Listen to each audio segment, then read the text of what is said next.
Okay, so the Gemara tells us very famously that there are three ways by which you can identify a person. Bekisoi, bekoisoi, uvekasoi. That the three things that expose a human's personality is money, how they behave when they drink, or how they drink, and how they are when they're angry. So the previous mission that we just learned spoke about bekisoi, that there are four different ways that you can identify a person by how they are with their money. The person who says, what's mine is mine, what's yours is yours, all those variations of how a person sees their possessions and how they see their money. The mission we're going to learn today tells us how you can assess a person based on their temperament, their predisposition to anger. That's today's Mishnah. Pirkei, Mishnah Yud Aleph, the 11th Mishnah of the 5th chapter. And it's a really straightforward Mishnah, right? Straightforward. This is what the Mishnah says. So there are Arba, how does it go? Arba midos, there are four types of character, right? Four types of character ba'adam with people. First type of character is noyach lichois v'noyach lirtzois, person who is quick to anger and quick to be appeased. Yatsa schoroi behefseidoi. I'm not going to translate that yet because there are two groups. If you take all the commentaries on this Mishnah, you can split them into two groups, and the two groups have two different ways of explaining this particular line and the line that belongs to the next stanza. What's the next stanza? Koshe lichois, somebody who is slow to anger. That's usually how they translate it, even though the word koshe means it is difficult, so it's difficult for this person to get angry. But v'koshe lirtzois, it's difficult to appease this person. So that person, yatsa hefseidoi b'schoroi. Again, we won't explain yet what exactly that means. Then koshe lichois, somebody who finds it difficult to get angry, v'noyach lirtzois, and is quick to appease. That is a chassid. That's somebody who lives beyond the requirement of the law. And somebody who is noyach lichois, easily angered, v'koshe lirtzois, and it's really difficult to appease them, Rasha. That's a Rasha. Okay? So now, let's stop for one moment and try and understand what is this Mishnah talking about. On the face of it, the Mishnah is saying there are four different personality types, four different types of temperament. There are those people who are hotheads, there are those people who are like really almost apathetic, and then there are those people who have the best of both worlds or the worst of both worlds. That's what it would appear. Now, many of the commentaries ask this question, and probably the one who makes the biggest deal about it is the Maharal. How do we get to associate temperament with a chassid or a rasha? Chassid and rasha are statements about a person's avoida. It's about how much a person has worked on themselves. So how do you, either you're describing temperaments or you're describing avoida, how much a person works. So which one is it? And so the answer is what? The answer is that the Mishnah wants us to know, before we even get into this conversation, that no person is ever excused for the natural temperament that they have. That's why you can use a word like chassid or a word like rasha. That implies that we have choice around these things. That it's not so simple just to shrug our shoulders and say, well, that's how I was made. What do you want? I'm a hothead. There's nothing I can do about it. So that's the intro to this Mishnah. Before we get into the details, we have to acknowledge that the Mishnah is not simply identifying different types of people, but it's telling us we should be conscious of who we are, and then based on that, we should obviously try and move in a particular direction. So now that we know that, let's see, what are the two things that this Mishnah pivots on? Ka'as, anger, and the ability, lirtzois, to be appeased. Can we say that in a different way? What does it mean to be appeased? Let's just analyze. I mean, anger, I think everybody knows what that is, right? So what does it mean to be appeased? You don't bear a grudge. So you don't bear a grudge, you forgive, yes? You're willing to forgive. So what's the prerequisite to be appeased? You had to have been angry, that's true, right? You had to have been angry. If you weren't angry, there's nothing to appease. And what's the other prerequisite? Can you reason with? Okay, possibly you could be reasoned with. Maybe you're just a softie. Maybe it's not a matter of being reasoned with. Maybe it's just that you have this soft personality. So but what else has to happen? Something has to happen over here in order to be able to either be appeased or not be appeased. Somebody has to make that approach. That's why we're using the words to be appeased. We don't use the word over here to forgive. We're saying to be appeased. So in other words, what we're discussing over here is the reaction that we have to other people. So kas, anger, is a reaction to another person or to a situation, possibly. And liritzois, the ability to be appeased, that certainly that relates to somebody else. Somebody's going to come and approach us, and the person has to propose that either they're sorry or that they were out of line or whatever the thing is. And then we have to decide whether or not we're going to accept their apology and then be appeased by whatever it is that they're proposing. That's not always the case, but sometimes God willing people have forgiven murderers of their children or things like that. They have done that on their own so they can be fine. Okay, so is that the same as being appeased? No, It's not different, right? So if a person decides to forgive somebody for whatever motivation, let's say that they don't want to carry the burden of that negativity or whatever, that's their forgiveness. It's not what we're discussing in this Mishnah. We're specifically discussing being appeased. That means that somebody has made an approach to us and we're now deciding whether or not we're going to accept their approach. That's really what this Mishnah is talking about. So let's talk about anger for a moment, yes? Shall we? Everybody's favorite subject, surely. So let's talk about anger. Ka'as. What's the Jewish attitude generally? Before you get to this Mishnah, what is the Jewish attitude generally to anger? Are we in favor of it? We're not in favor of it? Do you sometimes have a little bit of leeway that you're allowed to be angry sometimes? Is there ever an excuse for anger? So where would you place it? Like is anger something that is a complete absolute no-no? Or is anger something that is just part of the human experience and occasionally it happens? It's just unfortunate. If your child does something, you Okay. What's that? Your child, you need to discipline it. If you need to discipline your child, yes? So you need to discipline. So let's ask that question. If you need to discipline your child, should you be angry at that point? Might be the worst thing at that point to be angry. If you intend to discipline your child, that's when you need to be like really level-headed. If your intention is to discipline. Oh, there you go. Anger is the one area, there's actually two. There are two areas the Rambam identifies in Hilchos Deos that a person is supposed to be extreme about. Right? Generally, the Rambam's opinion is you always follow the middle path, stay balanced, don't become an extremist, don't be fanatical, except when it comes to anger and arrogance. Those are the two scenarios that the Rambam says you've got to go to the extreme. So he says, if a person feels a predisposition to anger, they have to work on themselves and they have to get to a stage that they're as far away from anger as you could possibly get. So that seems to imply that anger is an absolute no-no. There's no excuse for anger. It should never happen. And it's something we've got to weed out of our personality. Right? Yes? Okay, great. We're not... What? It's equated to Exactly. The Gemara Shabbos tells us, Kol HaKoyes, any person who is angry, ke'ilo oived avodah zarah, it is considered like idolatry. Now why? Why is it considered like idolatry? Of all the things, I mean, obviously it's bad, right? So, because what? Hashem when you're angry. You what, Hashem? Put yourself before. You put yourself before Hashem when you're angry. What do you mean you put yourself before Hashem when you're angry? You're thinking of your anger. You forget Hashem. Then. You forget that Hashem is in control. You forget that these things happen because Hashem has decided that these things should happen, or that Hashem knows better than us. So why do we get angry? Usually because it doesn't go our way. So we're putting ourselves on a pedestal, and that is a form of avodah zarah. So if you compare something to idolatry, does that sound like it's negotiable? Does it sound like, sometimes you could have your little idolatry thing on the side, but generally you shouldn't? No, right? Idolatry is yehareg val yavor. It's something that a person is supposed to sacrifice their life rather than transgress. And if anger is compared to that, well, that implies that anger is as bad as it gets. There's no wiggle room over here. You can't have anger, yes? We're all on the same page, yes?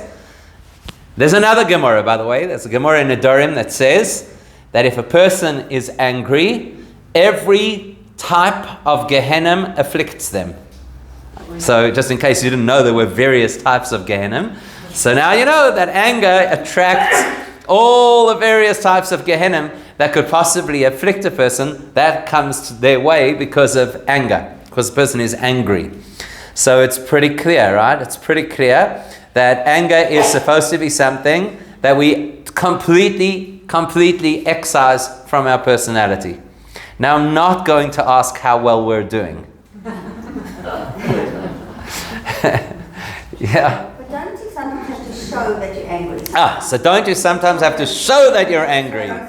Okay, so let's examine that for a second. Don't you sometimes have to show that you're angry? By the way, the same Rambam who says that we have to be so extreme in anger that we go to the opposite extreme, that we show absolutely no anger, is the same Rambam who says that in the context of a parent or a teacher, that it is possible or it is acceptable to exhibit anger in order to either redirect somebody to the right path or illustrate that a particular behavior is that bad. Now, what's the difference between anger and exhibiting anger? You possibly be angry when you exhibit because you're in control. So You're in control, right? You're not actually angry. Anger is an emotional state. Exhibiting anger could very well be just a show. That you're absolutely in control, you're absolutely level-headed, but you need the child, whether the child is your biological child or your student, you need them to know that this is so bad that they've got to get the impression that they're really in trouble. So yes, the child who, God forbid, is about to run into the street has to know in no uncertain terms that this is not acceptable. And you can even say things that I'm angry at what you... So the difference is between what you feel and what you exhibit. Yes? So when the Rambam wrote that letter to his son, That's the Ramban. he wrote the letter to his son and he said, heed the discipline of your father and do not forsake the guidance of your mother and remove anger from your flesh. Right. Well, there you have it. So you don't feel the anger, even if you have to exhibit a sternness that the child would feel is anger. Okay? So we're all on the same page. We all agree that in principle, anger is as bad as it gets. It's poison. You can't have just a little bit of it, right? If you don't have a little bit of poison, it's poison. It's got to go. So if that is the case, let's review. Who's the best out of the 4 temperaments in this Mishnah? The Chassid, yes? And what's the Chassid? Slow to anger. Well, hang on a second. If anger is that bad, why are we talking about slow to anger? We should say that the Chassid is no to anger. There is no anger, surely. So how's there even the possibility of saying the best out of all 4 scenarios is the person who just takes longer to get angry? because it's a natural thing. Because we're human, right? So it's interesting you say that. I think it's a Medrash Shmuel, if I'm not mistaken, who says that the expression over here is that there are various types of people. Somebody who doesn't get angry, that's a malach. That's what he said. That would have to be an angel. Nobody is that good that we never get angry. The only thing is, there's a different Gemara, very famous Gemara, that says that what is the mark of a Talmid Chacham? Hane'elavim ve'enam olvim. They are those who are disgraced or embarrassed or treated in an undignified way, and they don't respond. Shoymim cherpasam ve'enam meshivim. They hear others who deride them, and they don't respond. They don't say anything, implying what? That there actually is the possibility of no response at all. But no response doesn't mean you're not angry. Okay, fair enough. So you're saying basically the person who has no response could just be bottling it. It's possible, right? Could just be bottling it. Okay? So now I'll ask you another question. Or it could be bittul, complete humility. Good. Correct. Could be absolute bittul, right? And we'll talk about that in a second. But let me ask you another question. Remember the Gemara in Bava Kama that we keep quoting that says that a person who wants to engage in mili de chasidusa, in activity or behavior that is beyond the letter of the law, should learn Pirkei Avos. That means that the positioning statement of Pirkei Avos is, we're talking about beyond the letter of the law. Maybe according to the letter of the law, it's acceptable occasionally to get angry. But here we're talking about beyond the letter of the law. Surely if we're going beyond the letter of the law, we actually should celebrate somebody who has no anger at all. Surely, you'd expect, right? So in our prayers, we even say, guard my tongue from anger. and my lips from speaking. Well, we say, guard our tongues from evil. From evil, right? We don't say from anger, we say from evil. Now, was there anybody ever in our history who we consider to be a tzaddik who exhibited anger? Well, I don't know about Moshe. When Moshe, the Torah uses the words vayikzoif. That's not ka'as. We're talking over here about ka'as. Vayikzoif could very well be exhibiting anger, as the Rambam suggests, rather than feeling anger, which is what the word ka'as implies. So, is there anybody we know in our history who was actually angry? Pinchas, okay? So again, quite a number of the Mefarshim will quote the example of Pinchas, that Pinchas was angry on Hashem's behalf, and therefore it turns out that sometimes anger is appropriate. There are certain types of anger that are appropriate. I'll tell you a fascinating story. So there was a particular individual who was a great Torah scholar, and he was very curious. It was in the early days of the Hasidic movement. He was really curious about, like, what is this whole Hasidic movement all about? So he decided he's going to visit the shul. At that time, it was the shul of the Alter Rebbe, the first Chabad Rebbe. He wanted to go see, like, what's this all about? And he chose to go there on Parshas Zohar. What happens on Parshas Zohar? So everybody comes to shul because it's the one Torah reading of the year that is mandated by the Torah, so you've got to be there. So everybody comes to shul and they read the section of Parshas Zohar, which is about the story of Amalek and how we have to always remember Amalek and we have to eradicate Amalek from our midst. Now, I don't know if you do it here. There's certain communities who, at the end of Parshas Zohar, they bang on the tables or stamp their feet, very similarly to what we do at the Megillah. So that's how they used to do it in those days. Everybody would like stamp and make a bit of a tumult because we're eradicating Amalek. Anyhow, this fellow's there. He's he's a very respected Torah scholar, and he sees that there's this also what looks like a venerable Torah scholar. And when they reach the end of Parshas Zohar, he sees that he's pounding the table, but with anger. Like he could actually see the anger in this man, and it baffled him. Somebody who looked so refined and looked so spiritually in control, and here he is banging the table with this anger. So he went over to him afterwards and he said, "What are you so angry about? How could you be? How could you be angry?" And this fellow told him, he said, "No, you have to understand. If you believe that Amalek was only a nation that lived many centuries ago and attacked the Jewish people at a particular time, and then of course they've had their various permutations and mutations over the course of history. So if you just think that Amalek is some kind of an external enemy that you have to destroy, well, then there's no reason to be angry. If you're a soldier, there's no reason to be angry. You just go out there and you do your job professionally without mixing in your emotions. But when you realize that Amalek is actually part of your own psyche, and it's the part of your psyche that wants to interfere with your godliness, with your connection to Hashem, because that's the story. As the Jews leave Egypt and they're en route to Sinai to receive the Torah, who gets in the way? Amalek. So therefore what Amalek represents is every time we want to break out of our own spiritual limitations and we want to get closer to the Torah, this is the voice in our head that gets in the way. And it's usually a voice of apathy. That's why the Torah describes it, Asher Koracha Baderech. And the direct translation of Asher Koracha Baderech is that Amalek ambushed us on the way. But Rashi says, Mashal, it's a story of a big hot bath and nobody was willing to go into the bath. Everybody was afraid to go into the bath until one Meshugana jumped into the hot bath, and in everybody else's mind it cooled down. Koracha, from the word kar, it cooled down. What does Amalek do? It's a part of our brain that says, calm down. Don't get so excited about your Judaism. What do you think? You're running towards Sinai. Take it easy. You'll get there. If it's not tomorrow, it'll be the next day, So that, he says, you've got to be angry with. You're entitled to be angry with your own Yetzer Hara. That you are. In fact, the Gemara says, La'olam yargiz adam Yetzer Tov al Yetzer Hara. That a person should always, and yargiz is a proactive term, you should make your Yetzer Tov angry against your Yetzer Hara. So there is a particular type of kas that is acceptable. We're allowed to be angry at our own negativity. We're allowed to be angry at our own Yetzer Hara. That's for sure acceptable.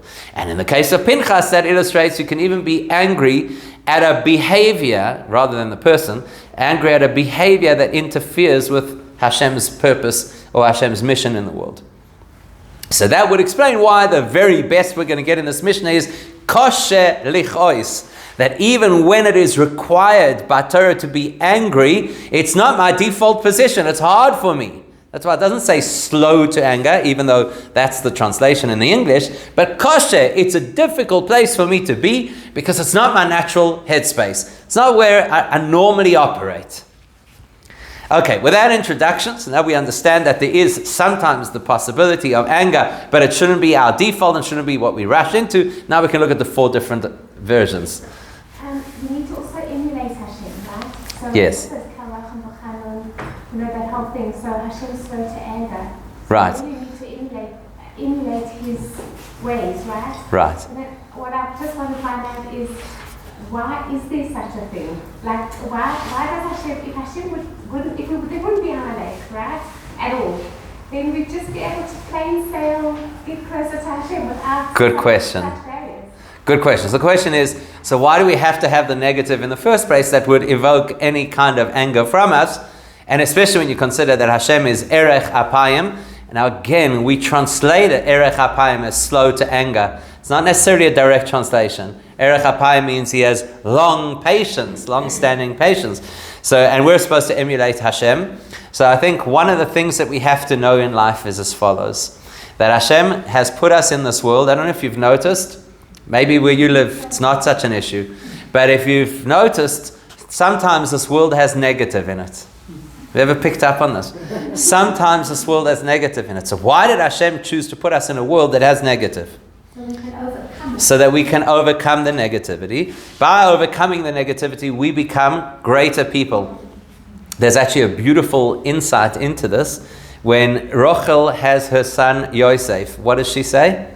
Anybody remember why she gave him the name Yosef? And then what does she say after that? She says, Yosef Hashem li ben acher.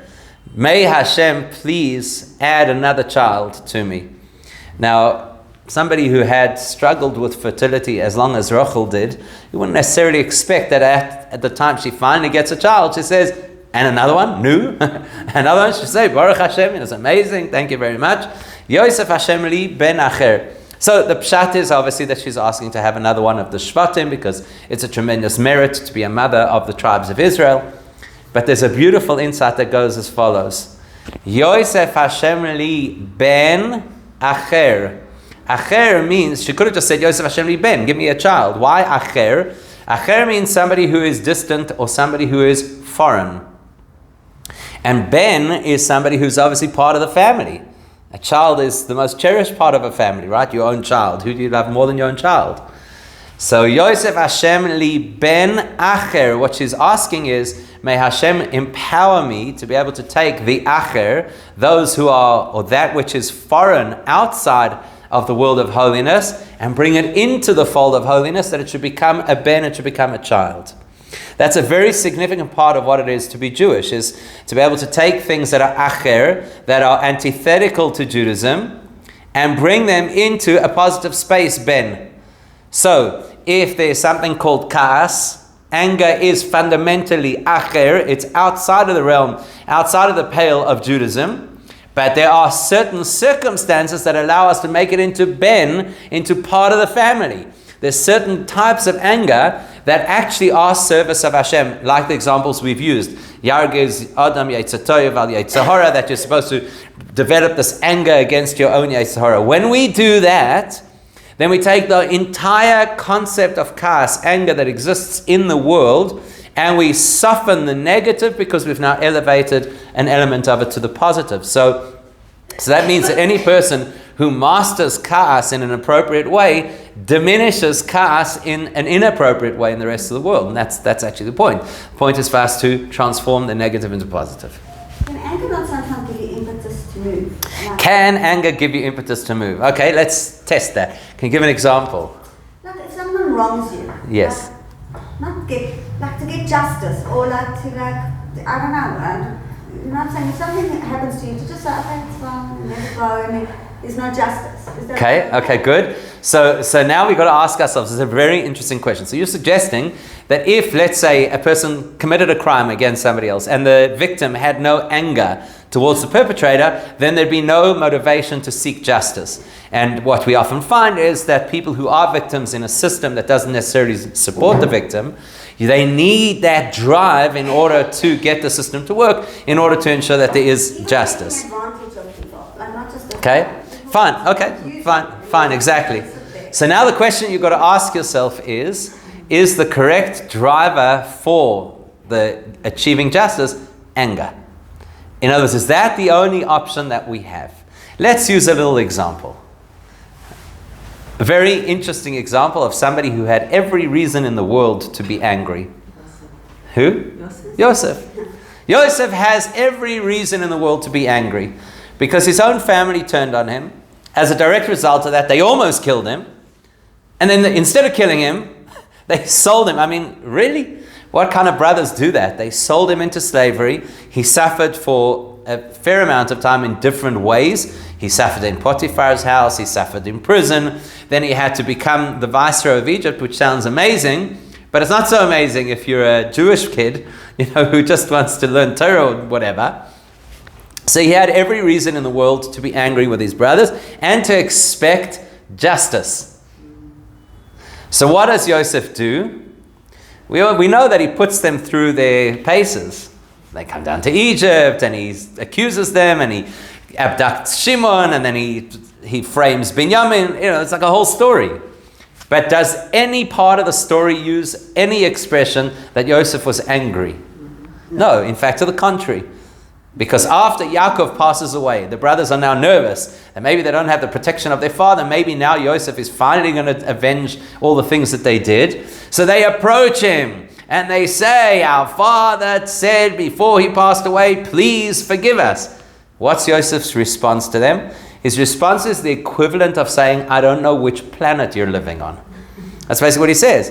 Atem chashaftem l'ra'ah. You thought it was going to be a bad idea. You had evil intent. V'Hashem chashava l'toiva. And Hashem translated your evil intent into the best thing possible. And therefore, I am now in a position to protect and support you. Total flip. He could have turned around and said, yeah, well, actually, who's the boss of Egypt now?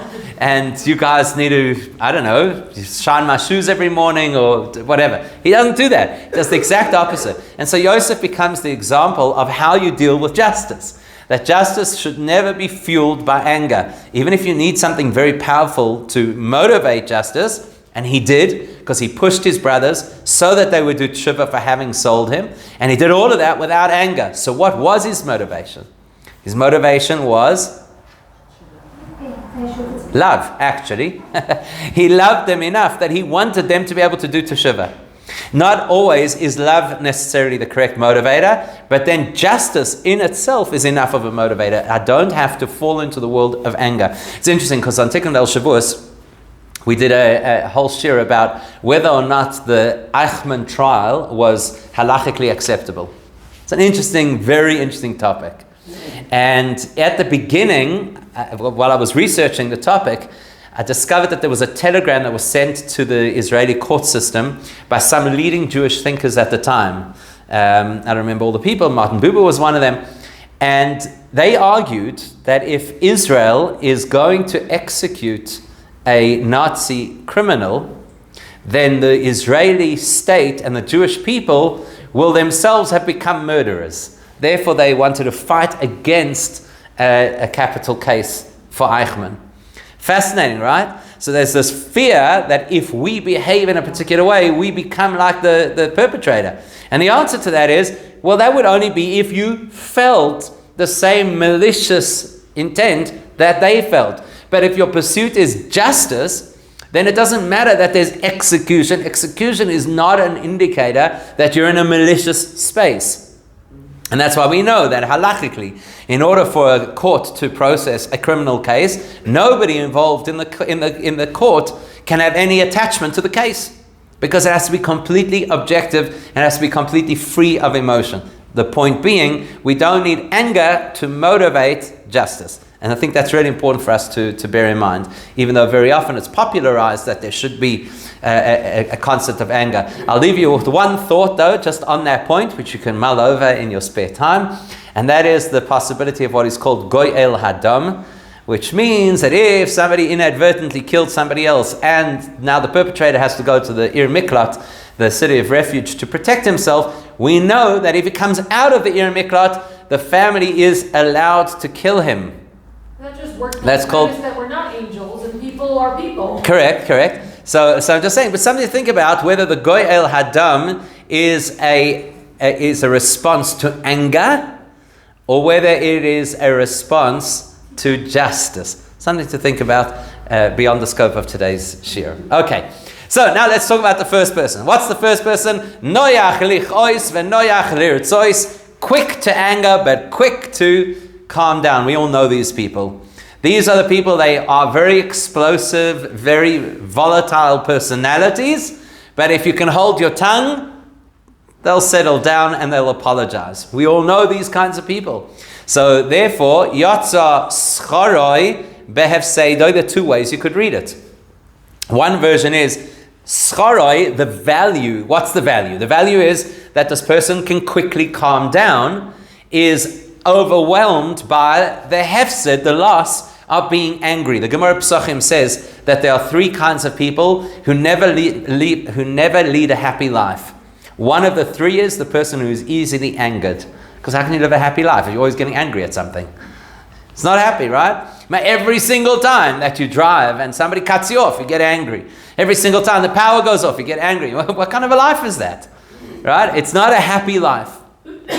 So therefore, Yatsa Scharoi, the value that the person has because they're quick to be appeased, is overwhelmed by the fact that they're constantly getting angry. That's not a life. It's not a way to live. There's a beautiful commentary on the Pirkei Avos called the Leiv Avos. And he says something fascinating that you'll see will apply to all four of them. He says, the problem with the person who is noyach lichois, the person who gets angry too quickly, means they take themselves too seriously. That's why they get angry so easily. Because they keep taking, how could you be, how could you treat me like this? How could this happen to me? It's not fair. That's ego. Yeah, they take themselves too seriously. So then if they take themselves too seriously, how come when somebody comes to appease them, they are easily appeased? Because they also take everybody else seriously. They don't have to be a contradiction. It's not just because a person cares about themselves, they don't care about anybody else. There are people like that. They care about themselves, they care about others. Or as we said in the previous Mishnah, Sheli, Sheli, but Shelach, Shelach. My things are important, but your things are important too. That's why the emphasis over here is being appeased. As soon as the other person comes into their space and says, "Nu, could you forgive me?" They go, "Well, how can I not forgive the person? Because I actually care about the other person."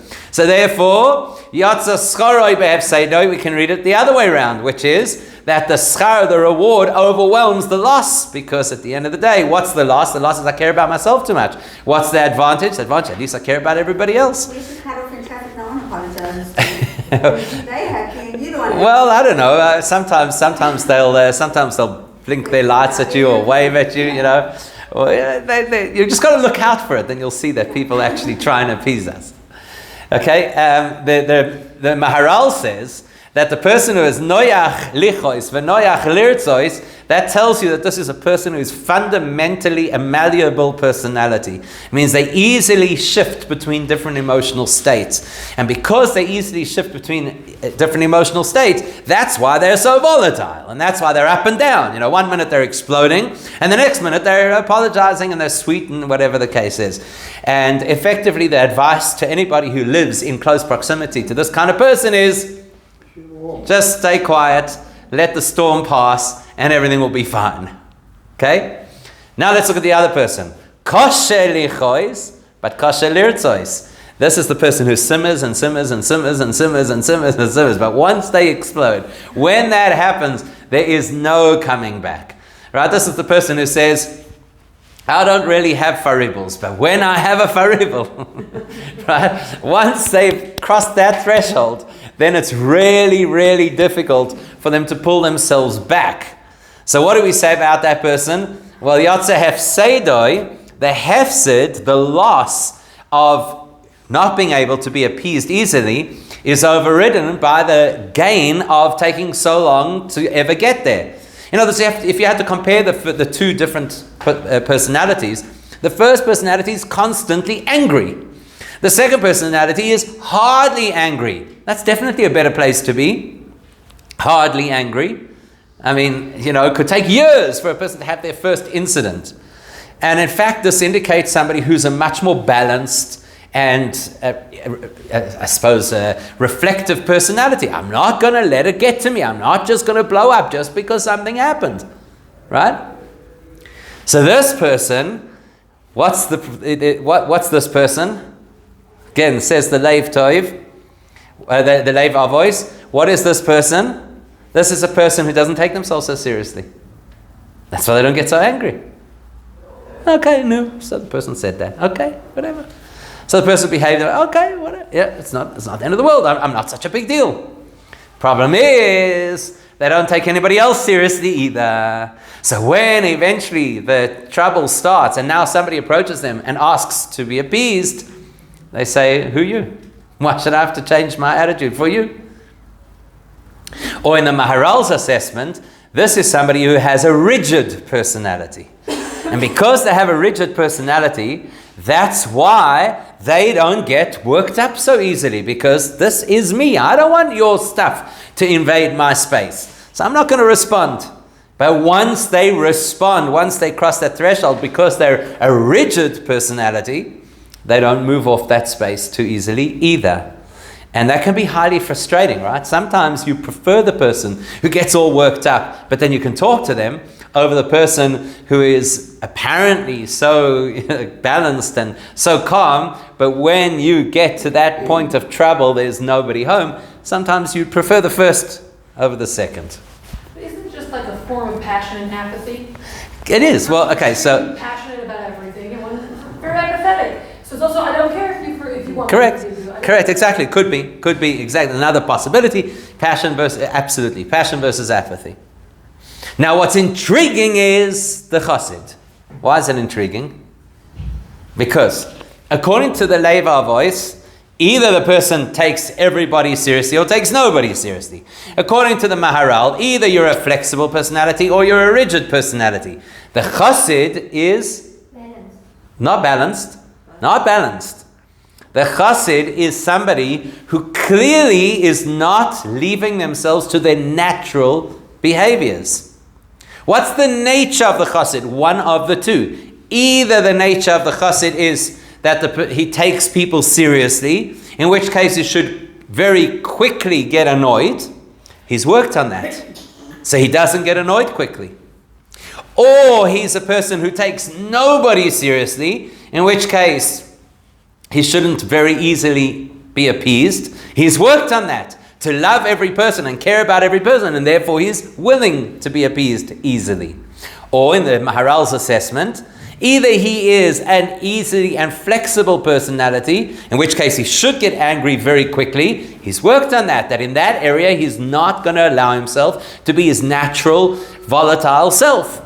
Or he's a very rigid personality, which is why he doesn't get angry easily, in which case he's worked on himself that when it comes to somebody else and helping somebody else, I cannot afford to be rigid. That's why we call this person a chassid, because they've worked on themselves in a way that is incredibly difficult to achieve.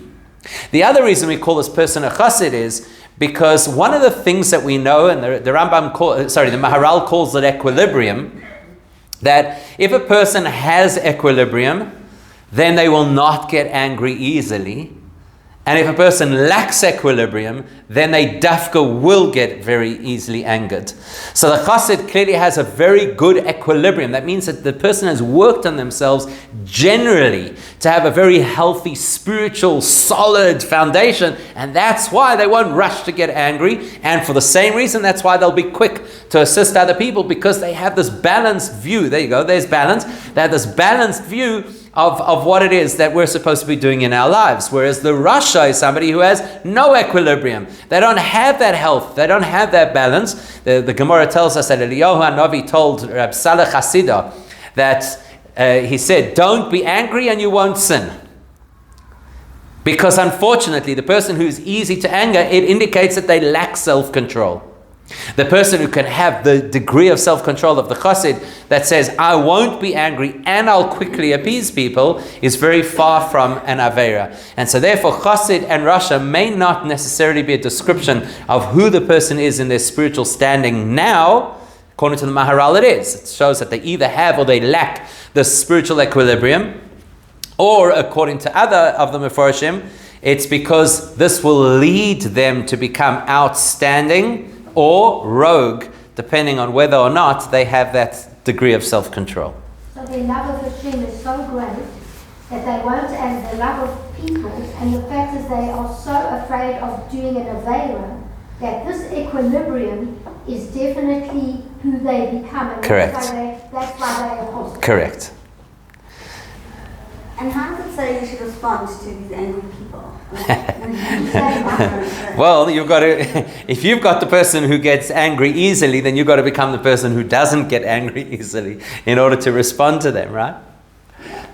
Now, all of this that we've learned so far is all about the simplest understanding of this is interpersonal relationships. So how do you engage with a person who is easy to anger or is not so easy to appease, etc.? However, there is another perspective, and that is the Pirkei Avos tells us that this whole thing is actually talking about our relationship with Hashem. Which means there are 4 possible relationships that a person could have with Hashem. Noyach lichois. We are quick to do things that anger Hashem. That means this is a person who's quick to do Averis. But noyach lirtzois. They are also quick afterwards to feel guilty and to do tshuva to appease Hashem. So there we say, there we say, well, the loss of having done the Aveira is mitigated by the fact that you quickly do teshuva. It's a little similar to the expression, Reshoim meleim charotos, that wicked people are filled with regrets. In other words, you constantly think, I shouldn't have done that. Okay, I better do tshuva. On the other hand, you get somebody who is kosher lichois. It's really difficult for them to do an aveira. They don't run around doing everything contrary to what Hashem wants. It's quite rare for them to do something against what Hashem wants. But should it happen, kosher liritzois. They battle to do tshuva. They battle to take ownership and to actually step up to the plate and say, I've got to correct this. So that person, unfortunately, the lack of not being able to do tshuva overrides the schar, the value that you get from not doing the avera in the first place. Chassid is somebody who is, what's the chassid? Kosher lichois.